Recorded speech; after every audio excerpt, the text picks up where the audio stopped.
Hey guys, welcome to the Cam Girls of Vegas, the podcast brought to you by The Studio, the #1 in-house camming studio in Las Vegas.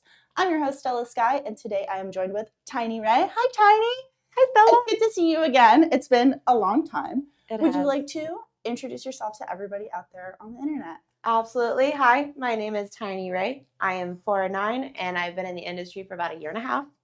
And I haven't cammed in quite some time, but I'm actually kind of considering getting back on there. I have several platforms, which I can run through at some point, and all the socials, I run them all myself. If anyone's interested, I answer all my own DMs.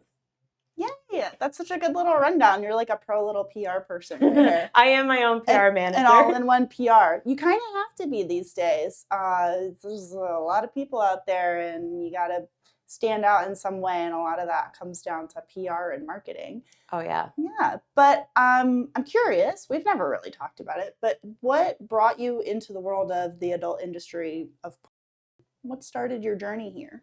I was working a 9-to-5 at JP Morgan Chase, and I was $300 to $600 in deficit every single month on all my bills. And so I was like, I'm going to start my OnlyFans. And it kind of took off out of nowhere, and I got a lot of subs, so that was super cool. Yeah.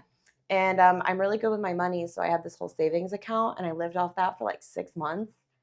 So wow. I just like quit my job. I took all my PTO, sick time, vacation time, and just focused solely on like just creating content. And I haven't had a job since, so it worked out.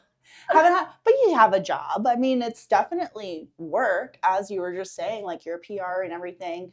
I mean, from where you started to where you are now, what does that look like in terms of PR and marketing for yourself? There's actually a really huge difference, honestly. So like at first it was really just like lingerie pics on Twitter or X. It was like lingerie pics on X. And then like random content with random boyfriends, which I had all the legalities for, so it's not a big deal. But I wanted more, right? And so now here we are, like 2 years later. I'm signed with a totally different agency than I started with. And I've traveled a lot. I think I'm at like 46 scenes in the last year and a half. Wow, that's a lot of scenes in a year. Yeah. Yeah, I'm really happy about it. But yeah, no, the difference mainly is like when you say PR, it's so funny because when I got into XBiz, like or whatever, they gave me my own table to sign autographs, and I'm gonna be at the what booth is it at AVN, the big one? One of the big booths at AVN. I'm gonna be hanging out with like for an agency. No, so like my agency doesn't have a booth there, but I'm hanging out with I think like the Spiegler girls. Oh, cool! Yeah, at like the main booth at AVN. Okay. And so the major difference is like I get the emails from like the people that work, the talent coordinators at like XBiz and AVN. And so when I got my approval for my table that I didn't have to pay for at XBiz, they're like, here, if you want to submit a PR statement, we'll print it in our magazine. So last night I'm like, nice. Tiny Ray, bundle of dynamite. We'll be at her first XBiz, signing autographs, giving hugs, like all that fun stuff. And it's literally PR management. Yeah. And I don't have anyone running any of my shit. So like I have to do all of it. And I kind of really like it. Yeah. It's good. I mean, especially like I feel like for myself, I'm kind of a control freak. So I like being able to run all of that, and no one's gonna do it as well as you are. That's how I feel about it. But there's definitely models who feel otherwise, and I've worked with people like that too, where they're like, I don't handle any of my stuff at all, and I don't even like to edit my stuff, and there's definitely I get it. There's totally other ends of the spectrum as far as how much control you like to have. But yeah, I think both of us big time, like a little bit control freaky. And I see it as a good thing. Well, yeah. I mean, you control the things you can. I'm curating. Yeah. I mean, honestly, though, when I say that no one's going to do it as well as you, I don't mean like the work ethic of it, obviously. I mean more so just like you are the only one that's going to know Stella Sky the way Stella Sky is. And you can write templates all day and people can respond to DMs all day for you in the way you would. It's just to have the knowledge of my fans and to know who they are and to talk to them on all my socials and Snapchat and everything. Like there's nothing like that in my personal opinion. And like obviously I say I haven't had a job in 2 years. I don't really consider what I do a job. Yeah. Like I get work done, but like I don't like no one clocks me in. Well, I pay my taxes, so whatever. Everyone's gonna have to do that anyway. But yeah. how about camming? You said you had done a little camming in the past. I know you've got like maybe you've done Chatterbait on and off. Have you experimented with like different streaming platforms? Oh yeah. I did MFC by myself for a while. That was like the first camming experience I had. Yeah. And it was pretty cool. I got a lot of private shows and whatnot, but like I like Chatterbait specifically for like because I like men. And so you can have men on Chatterbait. And so like I've done like BBG shows and BG shows with my husband and whatnot. So like it's just more fun. You can add as many people as you want into very true. into a Chatterbait show, and like the more bodies, the more viewers you get in your room, and it's like, why not? Right. Yeah, totally. And then when you're doing Chatterbait or streams with other people, how does that run differently from like a solo show?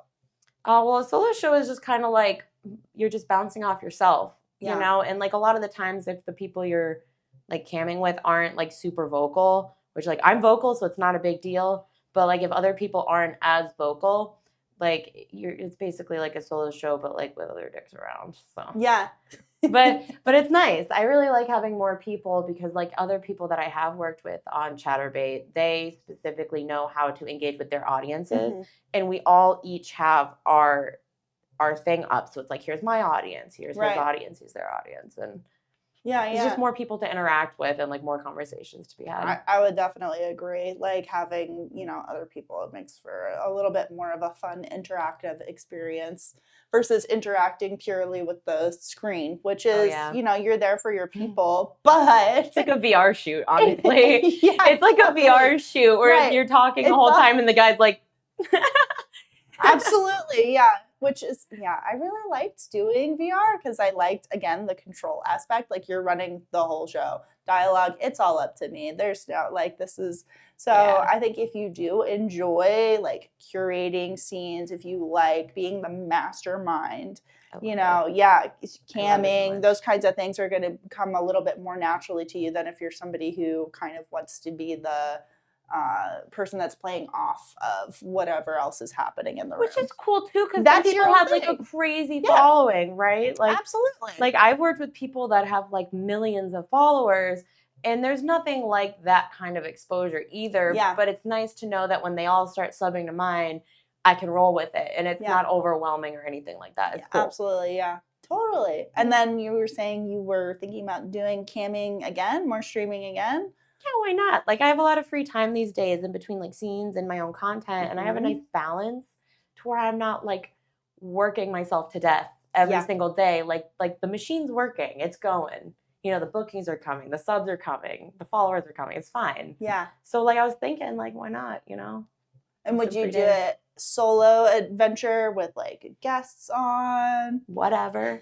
Yeah, whatever. I really think I might just stick to Chatterbait, because I have like a whole like profile with my husband too. So like even if I go solo on there, like they all know me and who he is and what we do. So you got the couples account, solo account, you got all the different routes on there. And I have a fucking machine that I just got a couple months ago. So I was thinking that maybe we could put that in the show too. Definitely, yeah. And it would cut down like a solo show. It's like, nope, she's a machine. Yeah. Like it's a totally different realm of camming. Is it the tip one, the Lovense tipping machine, or just a regular?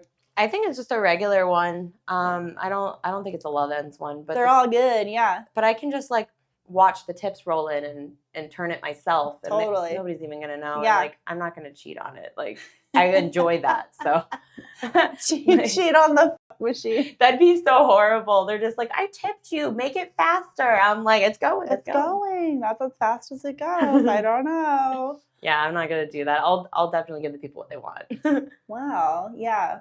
I have one that I'm retiring. I don't know if you want to. That's an option. Yeah. Sounds fun. I like to. Yeah. It's like a little remote. Yeah. I like they're good. I mean, they're good for making solo content too, also. Yeah. I haven't tried it for just content yet. It's kind of just hanging out.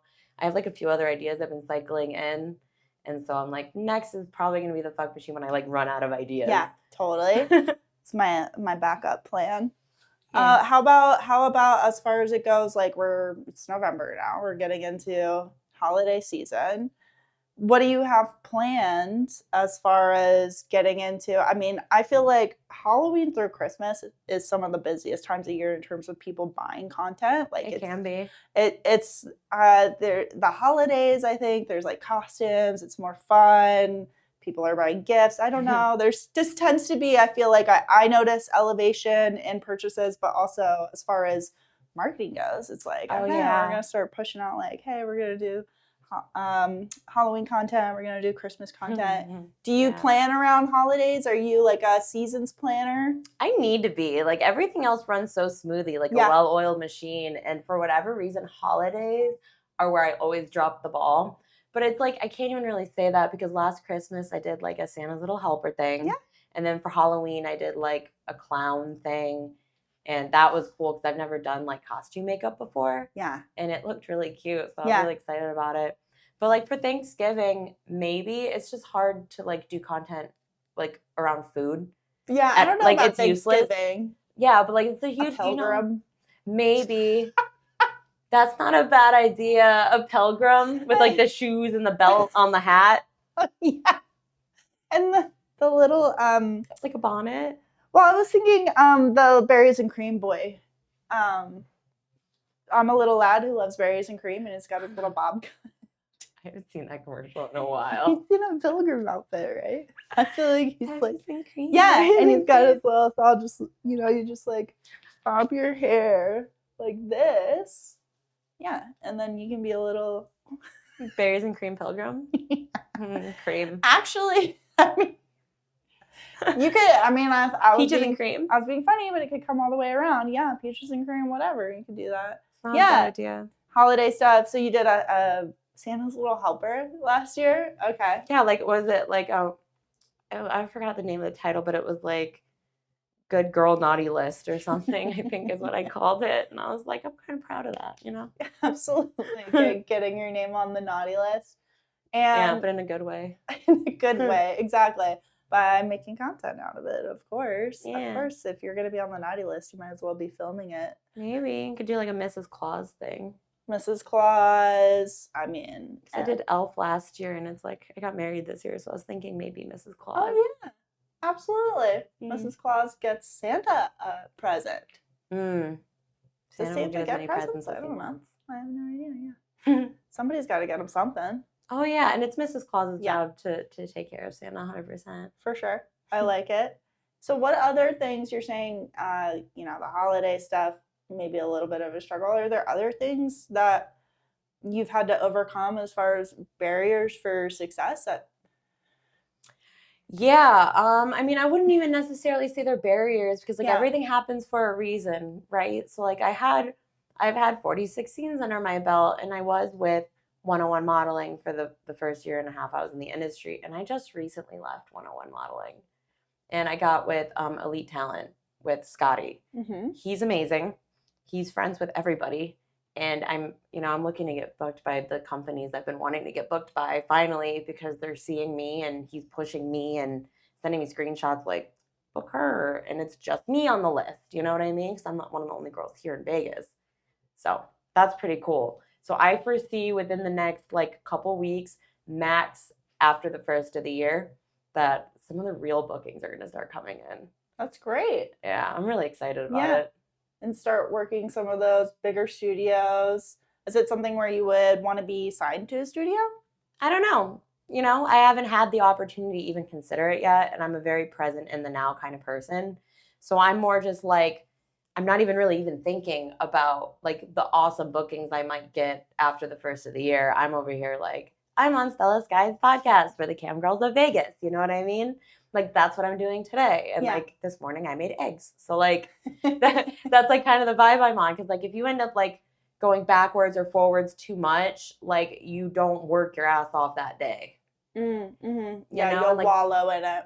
Yeah. Or just like you get distracted by what might be, like I did secure an incredibly lucrative booking in the middle of February that I keep forgetting about intentionally, but it's in my calendar and I follow my calendar, incessantly. So, it's more just like the barriers specifically that I think I was referring to on that little tangent I went on was more like, 101 had a lot of girls. has a lot of girls. Mm-hmm. And certain girls that are like right there will always get the bookings and get pushed. But like I can't always be right there. You know, like I have a whole life outside of this industry. And so basically like I want to exist even when I'm not there. Mm-hmm. Like that's kind of the whole point. And that barrier has been significantly overcome. And I think it's really going to come to fruition after the first of the year. And then you've got another exciting project that you're doing, which is you're writing a book. You just kind of told me about it. I don't know too much about it. So you're bringing it up because I asked if I could put you in it. Yeah. Well, what inspired you to write a book? I'm a writer and I've always wrote everything. I actually have a blog. And if you go to my website, tinystarshine.com, you can click on my blog and see the things I have written, which are mainly metaphorical life lessons. But mine's going to be like a loosely based autobio, I think, starting from right before like I met my husband, basically. And so like I'm working on book 1 right now. I'm only on chapter 5, but I have 2 more books that I've already planned out timeline-wise. Wow. Yeah, that and my hula hoop, my LED hula hoop is back up and running. I got it from Florida after my last trip. So I'm looking to possibly perform with that as well.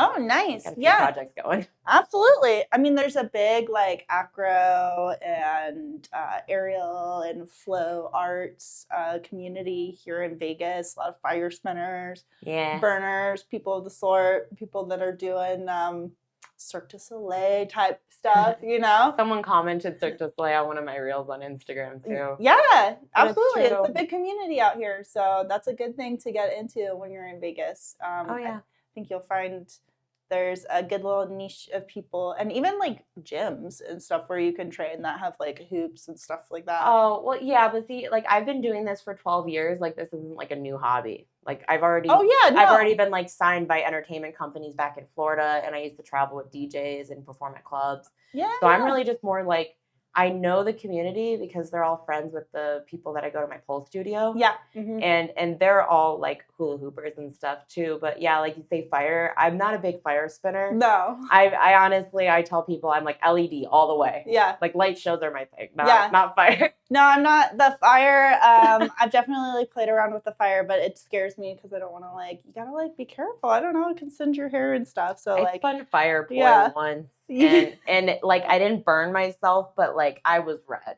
Yeah, there's a good crossover. The fire spinners and the LED spinners, like I think they're a good kind of crossover community. Like one and the other. If you spin one, you can spin the other, and vice versa. Sort of. Safely. Yeah. Safely. I have spun fire. I just not a preference personally. Not worth it. I drop my hoop a lot sometimes, and I'm not going to risk it. Yeah, no. All it takes is one. Yeah. And then you have a bald patch. Everybody gets one. One eyebrow. No, not my eyebrow. Yeah, no. So anyway, back to the book. So when do you expect you're going to start pushing out your book for people to enjoy? Realistically, I kind of want to get it out by mid next year at the absolute latest. Because if I do end up getting the bookings I think I'm going to get after the first of the year, I want to kind of like ride that wave, publish it, and then move on to the next book. Because realistically, I'm already like a year behind on like my life versus what I'm writing. And the longer it takes me to write the books, the more time has passed. And I want to keep everything nice and fresh. Yeah, totally. Yeah, because things get fuzzier over time. Absolutely. Oh, yeah. Or like your memory gets like diluted and, you know, like your new experiences diminish the other ones because other things have happened. And I'm like really trying to make it as real as possible. Yeah. In the moment. Yeah. I love slice of life books. Yeah. Autobiographies and like more like nonfiction approaches to books are some of my favorites. I don't know. Have you read Demon Copperhead? I have not. It's a Barbara Kingsolver. It's really good. It's not a true story, but she writes really good fiction. She wrote a lot of older books about like women, but this one is about a kid that's growing up in rural Virginia. and like in our time during the opioid epidemic and everything. Oh, wow. It's a great book. Yeah, I'm like, that sounds so sad. It's a little tragic. I do like tragic books. I don't know why. I like There'll be some tragic books tragedy in and mine a little I bit. like tragic love stories. Any kind of That's what it is. Romeo and Juliet variation. I love it so much, even though it's Better like ending. But yeah. but yeah, like basically that's what I'm doing is I'm writing the world's best love story. That's my Perfect. personal opinion Oh my about gosh. my books Yeah. specifically. Or like true romance, right? Yeah, and like I say loosely based because obviously I want to be able to exaggerate where I want, and I'm gonna leave out details that I'm like, you guys don't get to know that. It's none of your business. You know what Yeah. I mean? But like at the end of the day, it is a loosely based autobio, and the main inspiration for even considering an autobiography for myself was more like Things the Grandchildren Should Know by Mark Oliver Everett. He's the lead singer of the Eels. Mm-hmm. It's a very obscure band. Okay. But he wrote an incredible autobiography about like childhood growing up, inspiration for the music that is super weird and really good and whatever. Like one of the songs is called I Like Birds. It's freaking weird, but it's good music and the story's incredible. So I was like, maybe. Check it out. Yeah. Something like that. I think it's great. I mean, other than ourselves, like who else is going to take an account of your life? Like people make fun of people for being like self-obsessed, but I'm like, if I'm not, who is going to I be? have to prove to people that I'm worth obsessing over. Yeah. Like I have always felt that way. Who better to be obsessed with than myself? I know myself better than anybody. Yeah. No, seriously. Yeah. Like I'm the only one that lives with me and like dreams with me and feels my feelings and like I can express them all day long, but like if you have a different perception than me, you're just not gonna get it. Yeah. And that's cool. You know, that's the whole point of being me is like I get it, you know? Yeah, absolutely. That's something that I feel like having your sense of like authenticity, having your sense of self, I think that carries itself so well across platforms, across connecting with fans. Those sorts of things are really important. It's a topic that I've covered time and time again on this podcast, on my other podcast. It's whenever I'm talking with other creators, it comes down to authenticity, 1000%. is different than like how you're saying like some things, oh, you guys don't get to know that. Authenticity is different from wearing your heart on your sleeve, right? Oh, 100%. And if you can master the art of that, like you will be much happier in how you're able to present yourself to the world. Or even like when you talk to other content creators about collaborating on content, I can't explain to you how many people I have turned down because I just straight up don't like their content. Yeah, yeah. Like, I'm sorry, you guys don't look like you're having a great time. It looks like you scheduled it out. And, like, I don't know. Like, but there's a couple creators where I've been working with, and their whole thing is authenticity, and you can tell. And even if it's not in the content, I've been able to tell off camera. So it's like, it's perfect. Mm-hmm. Like, you end up just finding your little tribe when you be yourself and exist, because like if people don't like me, it doesn't hurt my feelings anymore, you know, like this isn't high school, right? Like just do you. Well, yeah. And like there are going to be people who do like me, and it's fine, right? There will be people who do appreciate me. I don't need to like waste time and energy on the people who don't. Yeah. And that little group of people who don't like me has gotten smaller and smaller and smaller the more authentic I've been too, you know. And that's just super, it's really nice to like have that confirmation that you're not just like faking it, because like you can't fake shit forever, you know. And so it's like, you know, thing after time after time again, and like you just keep carrying yourself in this graceful way, people are gonna get the hint. Yeah, that's just who you are as a person and not your character in or whatever. Like, right, like this is me. Like if I gave y'all my government name, I would be talking to you the exact same way. Like this is the exact conversation we'd have anyway. Yes, exactly. Right. Like it's the same. Yeah, it's me through and through. Totally. Well, I mean, this kind of not super off topic, but maybe not about you necessarily, but in the vein of authenticity, in the vein of, you know, OnlyFans models, content creators. This is something that I've seen kind of happen a few times over the last couple of years, where there are content creators that will have a very established identity, and then suddenly they shut it all down and they come back as some other completely entity, typically a porn shunning kind of trad wife type.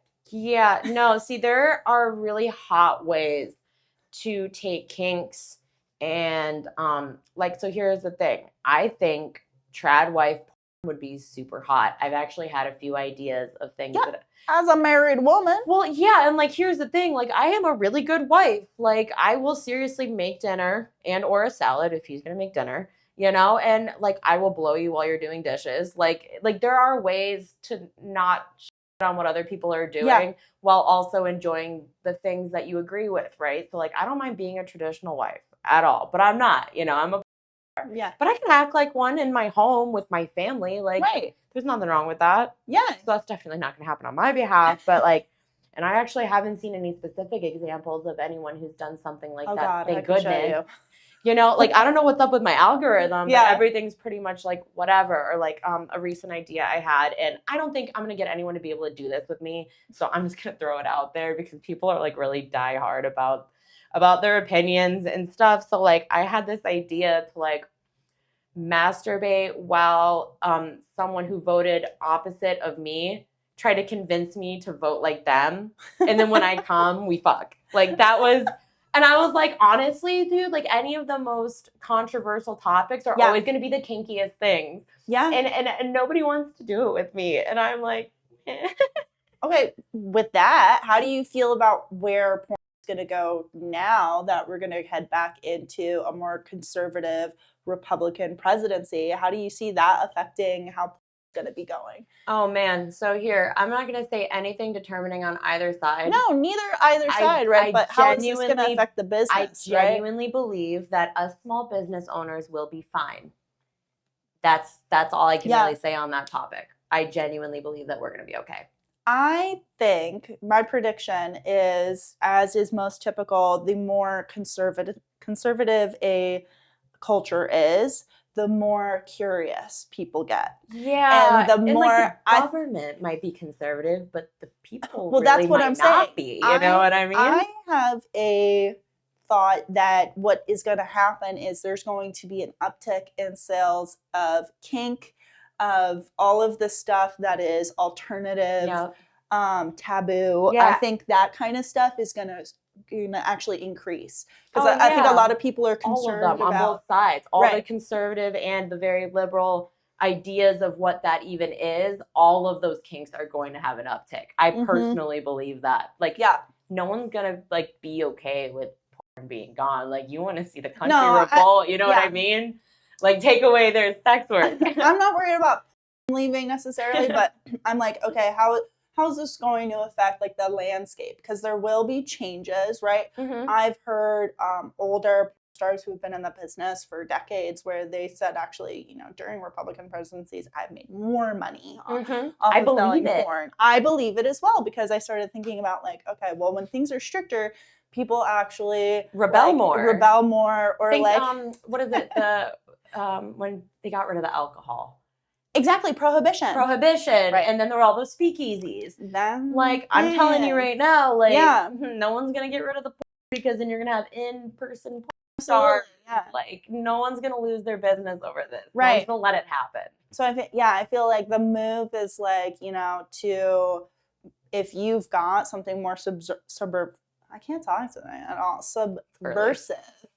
I should have had a coffee.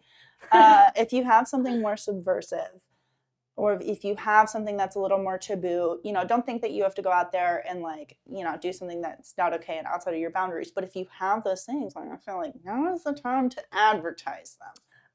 Okay, so AVN's coming up. You've got plans to be at a booth. What are some good AVN tips for the girls out there? Because we're here in Vegas, so I know there are cam girls out there who might be saying, should I go to AVN? Why should I go to AVN? Well, MFC has the booth there, so if you cam on MFC, please go. I'm pretty sure Chatterbait does MFC, too. Chatterbait, the time periods Loyal fans, OnlyFans. Yeah. So, like, if you're in the industry, it's just worth it to see if you can. OnlyFans, never. Never? They pretend they don't make porn.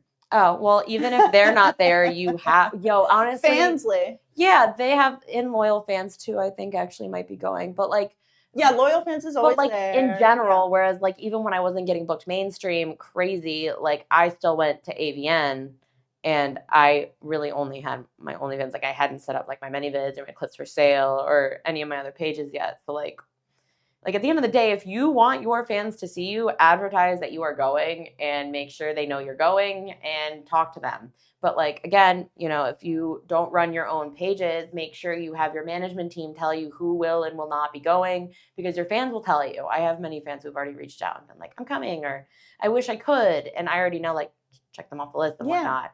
As far as tips for AVN, no nudity. So it's nothing like Exotica.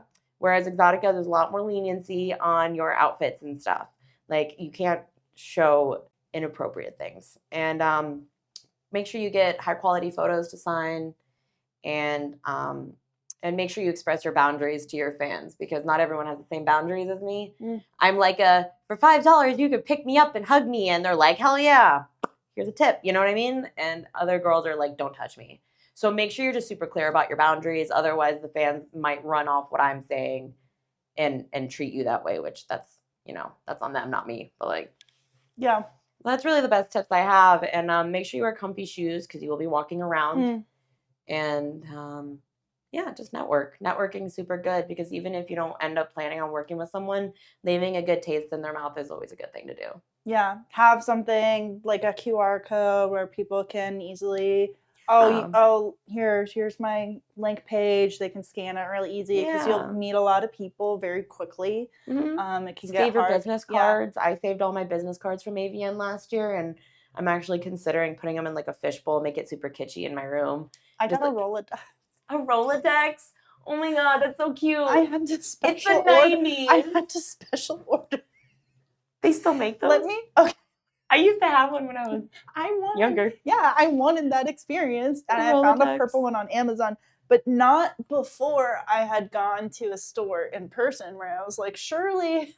Like Office Depot's gonna have. No, dude. So I ended up like getting something else. I didn't see it anywhere. They look at you like a Rolodex. The girl at the checkout is like 17. I don't know. She's like, what's a Rolodex? She goes, did you find everything you needed today? And I was like, I couldn't find a Rolodex. And that's exactly, she goes, I don't know what that is. That means you must not have it. I'm 30. Like, you don't have one. I'm so old. I'm so old. I'm looking for something in the store that doesn't exist anymore. Dude, that happens. The fact that you ordered a purple Rolodex, I'm like, that's modern. Yeah, I found a purple. They were all black. There was no Brazil. Purple Rolodexes when Rolodexes were a thing. I had to find the purple one. Yeah. So, yeah. So you'll get lots of contacts. It's a great way to network. We had a guest on a couple episodes ago, Anna Cherry. She had some great things to say about networking at shows. I would agree. I think it's so different meeting people in person versus the internet.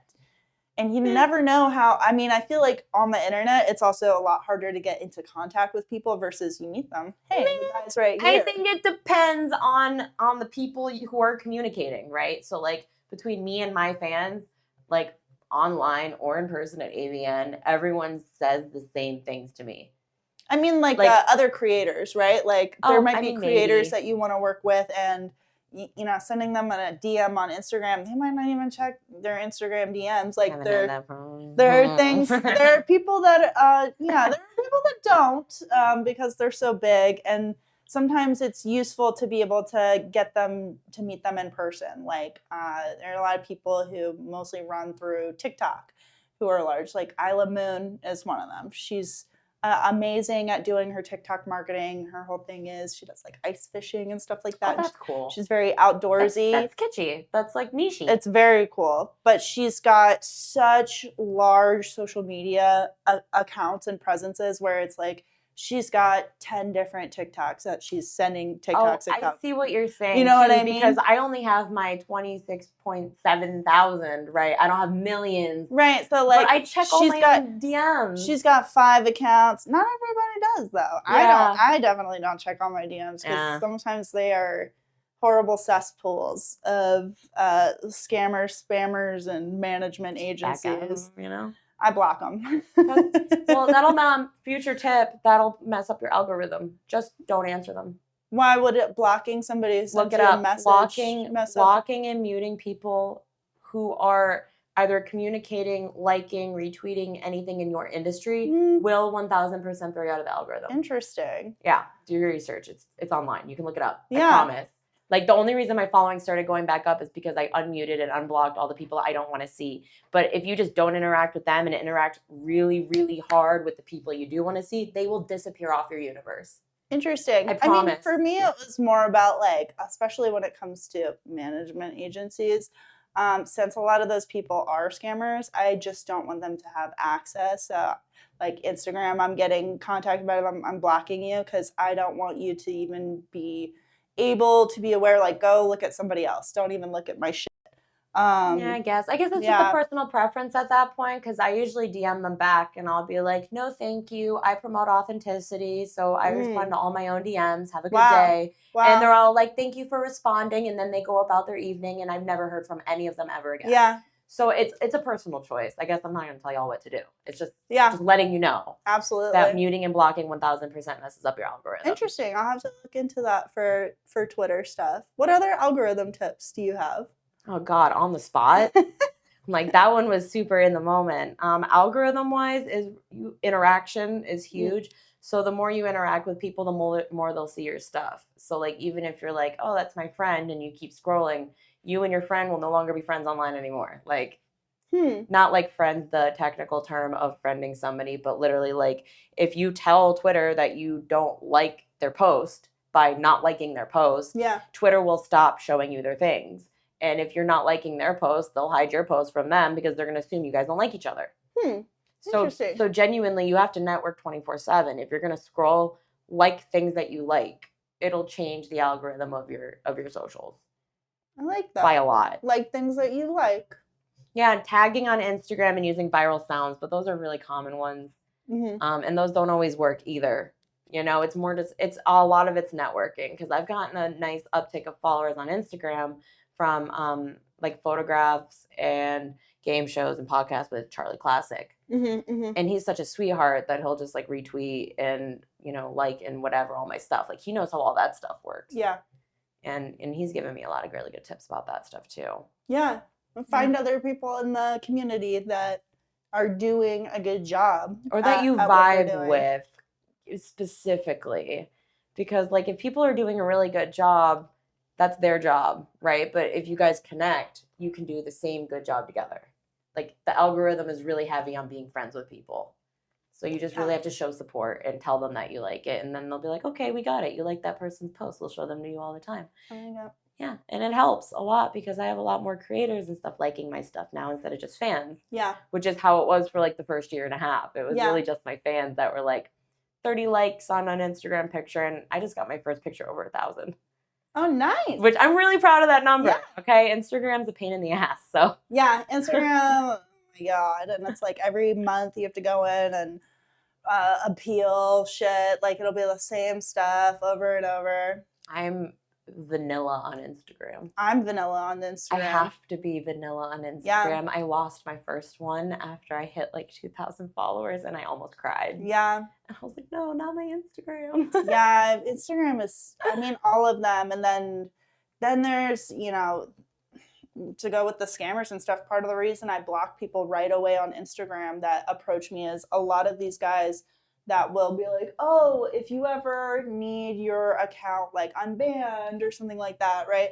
They are doing bounties where they're holding accounts hostage. So oh yeah, no. Yeah, there's two people that I know of that are verified of like big name, lost their Instagram, shouted them out on Twitter, followed them immediately, and made note. Because honestly, like, there's really only a couple people in this industry that can help you get your shit back. A few people can help you. The question is that people are drawing the attention to is, how is it that they preemptively will reach out? Hey, if you ever need help, I've never had anyone do that. Blocked. This is an interesting thing. So, you know, Cherie DeVille? I know the name. She wrote an article for the Rolling Stone talking about this, about how there are specific people, big, small, they will unblock an account for you for a fee, and then something will happen and block it again. And essentially they'll like, their getting money. It's a industry of its own, making money off of models to keep their accounts safe. And then a lot of the accounts that you see that are big time models where you're like, how are they getting away posting that? If I post something in a bikini at the beach, I get flagged, right? I'm at the beach, Instagram, but here this person is walking down Main Street in a G-string. How is that working? They're getting paid, like Instagram's getting paid off. There's so many accounts. That's cool. So many Good for things them. within Instagram. I don't have money like that to be walking around in G-strings and posting it. It's like 10K I mean, really, a month. that's a class thing though. At that point, it's like you guys have more freedom than I do, and so I operate within my freedoms, and I'm totally cool with that. Yeah, that's really what it comes down to, and I don't have a problem with that. Like, if you make your money, boo boo, like, do you, like, absolutely, like, that's the dream. Sherry DeVille, you're winning right now. Like, I love that. The problem is not the models, but the people in the middle making money off the models doing dishonest things behind the scenes. But really then again, the models are violating the terms and conditions. So I fully support bribing people to keep your Instagram up. Fully support what Sherry DeVille is doing. 1,000%. I think that's awesome. Not doing.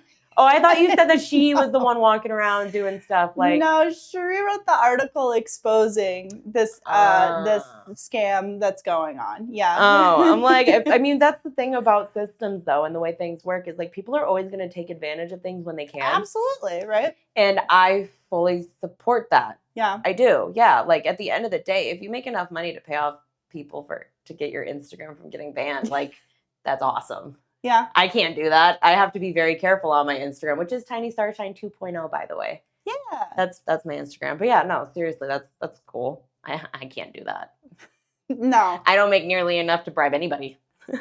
It's pretty fascinating the industries that have been spawned off of mostly the OnlyFans industry. Like it's definitely created an entire new form of adult industry within the existing community. Like a support network for whatever your needs may be. There absolutely is, right? You can hire somebody for everything. More time? You want some more time in your day? I'll run all your stuff. Yep. You know, like, hey, you want to be able to post booty hole on Instagram? Don't worry, I got you. Just pay us this amount. You know, like, we got your back. We'll make sure that anytime anyone reports your thing, it just gets ignored. Yeah. Like honestly, no, dude, they but that's pretty much cool. They're like, you know, it's a button that they ignore to push. Basically, they just don't hit it. There's so many accounts, right? There's no human oversight on this stuff. Like when you're getting flagged, all of that is AI, and you can find ways to work around AI, and you can find ways to work with AI. Really? Yeah. Yeah. Do you use AI at all with your work? Not even a little bit. No. Do you have any ideas or plans about future of AI? Nope. Any thoughts or comments? Nope. What do you think about all the AI models that everybody has? That's not my business. Nope. Do you? No comment. No comment. Honest, it's not even a no comment. It's a do what makes you happy. If it makes you happy to use AI, I don't care. It will never take money out of my pocket. Yeah. So do you? Yeah. No opinion. It's going to be fascinating to see what happens as far as that goes. I personally love it. I think AI is great. I mean, I use like if we're talking AI in general, I will ask random like googly type questions. So like I drove across the country recently in 2.5 days, and that's a really important point that I want to make to everybody, is because in the early 1990s, which is not long before any of us were here, the interstate highway system was finally finished. So anytime anyone wants to complain about why they're still working on the highways, they just built them. They just finished, right? And so they were funded completely by the government, almost 90%. The 10% that wasn't funded by the government was funded by a 2-cent increase in taxes on gas and vehicle registration. So if you wonder why you have to pay to get your vehicle registered, it's for the international highway system. Or the interstate highway system, whatever. What does that have to do with AI? Well, because I'm super interested in the highway system. So I was asking ChatGPT, which is according to everybody one of the shittier ones, but whatever. I was asking it about the interstate highway system. Yeah. And like I was asking it like, how did they start it? Where did they build it first? And I got the most in-depth answers possible. Yeah. I like it because you can like continue to ask questions and be like, well, more what about specific. this? Yeah. Yeah, and that's what I ended up doing. So like as far as AI goes, I love going on Google and typing a question, then it's like searching for the AI. And then it's like, here's the exact answer you wanted. Hmm. Because I remember back when the internet kind of started and you could find things and read sources and it was super easy to get the truth. And then there was about a 5 to 8 year period where you couldn't find shit on Google anymore. And then the AI systems completely fixed that. And I'm really eternally grateful for stuff like that. So, like, at the end of the day, I guess my opinion on AI is that's awesome. I don't have an opinion on any of the other stuff, like image or whatever. But if you're interested in learning stuff, like, AI is really cool. Absolutely. Yeah. Yeah. It's a tool, right? Mhm. And you can choose to use it however you want, and it could be a really useful tool or it could not be a useful tool. It's really up to Yeah. how you use it, I've right? researched a lot of things using the AI, and it's actually made my life a lot better too. Because like it made my skin clear up, and like I knew how to dress myself a little bit differently, Oh, and nice. yeah, like whatever you want to know, it'll answer it. It's crazy, Yeah. It's but good. but it's cool. It's like a little assistant. Hmm. Hmm. Yeah, I don't like I run all my own stuff, but if I have any questions, here's ChatGPT or whatever. So Yeah. So you're a very like scheduled, organized person. You use a calendar. I That is use a something, calendar. listen, Yes, I use a calendar. you might laugh, but that is rare in this industry. I had to. When we talked last week, I immediately, while we were talking, I was like, Stella Sky. Yeah. Not I put the address in it and everything. organization is a challenge. How do you stay so organized? Willpower. You have to care enough about your life and your day in order to make sure everything you want to get done gets done. Oh, so if you have a problem with organization, you just don't care enough. No, God, Jesus. Yeah, definitely take that clip and put that one on the socials. Make sure everyone knows that I'm like horrible. Okay, no, more so just like obviously Tips for the girls, please. that I'm on a real human to human level. That is my tip. My tip is to make sure that your mind stays clear. You can't be stressing out about your life because if you are, you won't care enough about the thing you're trying to plan next week. Mm-hmm. You know, like if you're fighting with your boyfriend or like you overslept and missed a scene, you can't dwell on things like that because they are unrelated to the plan you're trying to set next week. And that's why the whole staying in the present thing, because I do that, it allows me to text you for 5 minutes, plan something, and then put my phone down until I wake up this morning and see in the calendar that I've had this scheduled for a week now and I was ready to go. Like, Yeah. really genuinely, it's not just like you don't care enough. It's really just like you have to put your focus where it matters.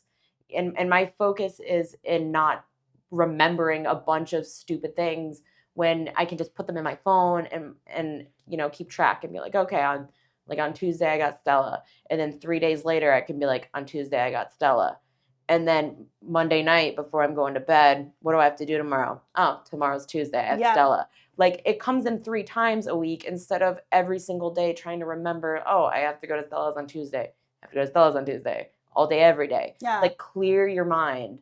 Make sure Write you're it down. Have somewhere whatever that you need you're to do. keeping that so it's not floating around in your head all the time. But see, you say write it down too. And as a writer, right, I have like a bullet journal and I keep track of all my collabs and all my scenes, how much I got paid. So like if I have to reference anything, it's right here.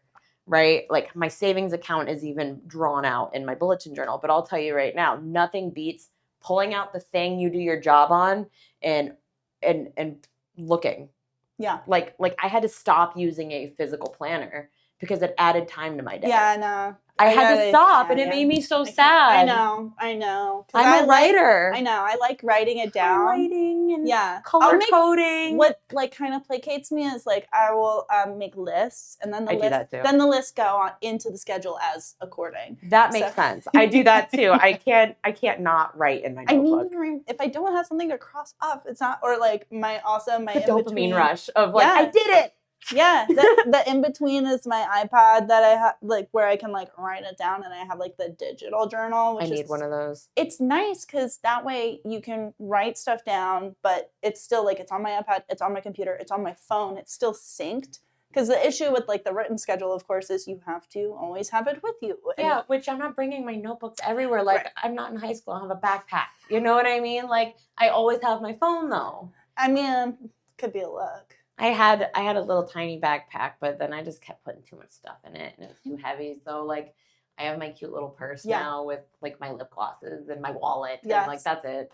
It's kind of like, you remember like when COVID first hit, and I feel like I had a big bag pre-COVID, pre-quarantine, and then once like one of these big bags. Well, then I went to just having like I would just put my cards in my pocket. I didn't care anymore. Yeah, and then like slowly, like I went back to like, okay, now I have like a fanny pack, and now I'm like full blown purse again. Dude, you with a fanny pack, so cute. Fanny pack is my thing. Fanny pack is cute as hell. I love fanny packs. It definitely works for our very big ages. I'm into fanny packs, mullets, and mustaches. I don't know what happened. I thought they were really uncool, and now I think they're cool and hot. That's crazy because I feel like you might have actually been born 10 years too late. Because mullets and fanny packs and mustaches is almost like an 80s thing. Oh yeah. Well, I mean, porn 80s. The pictures of me like as a baby getting changed, and like my dad's like hair and mustache and like everything, and my brothers, like they were definitely like 1991. They were still rocking it. My dad had a mustache too. Yeah, or like wedding singer. Oh my god, dude. He did look the best in that movie. Yeah, right? Oh god. I think it was also the personality. Robbie. Yeah, Robbie Hart. Robbie Hart. I love that movie. It's a good movie. It is a good movie. So, good movies. You have anything coming up? AVN's coming up. Where can people find you? All that good stuff. My X account is Tiny Starshine. My Instagram is Tiny Starshine 2.0.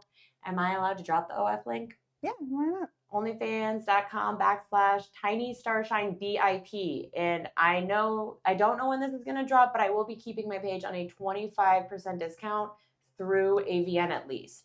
So go ahead and sub. Again, I run all my own stuff. So if you DM me on anything, you will be getting me. And that means on everything. I also have a Tiny Ray Facebook page.